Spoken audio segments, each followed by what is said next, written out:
YCP పాలనలో రాజకీయ కక్షతో నిషేధిత జాబితాలో చేర్చిన భూముల అంశాన్ని సమగ్రంగా సమీక్షించి బాధితులకు న్యాయం చేస్తామని మంత్రి నాదెండ్ల మనోహర్ స్పష్టం చేశారు.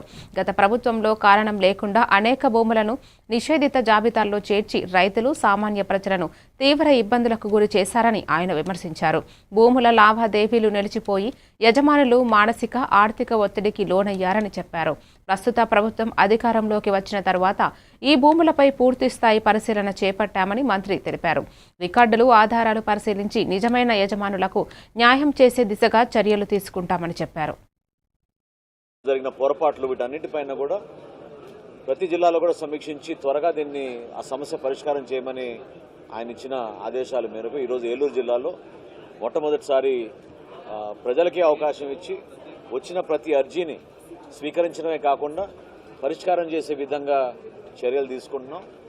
ఏవైతే ఇతర శాఖలతో అంటే ప్రత్యేకంగా దేవాదాయ శాఖతో అనుసంధానమైన కొన్ని సమస్యలపైన వారం నుంచి 14 రోజుల సమయం వాటికి గడువుగా మేము ఒక సిస్టమేటిక్ విధానంలో వెళ్లే విధంగా మేము చర్యలు తీసుకుంటాం. పెద్ద సమస్య కావాలని కొంతమంది ఇబ్బంది పెట్టడానికి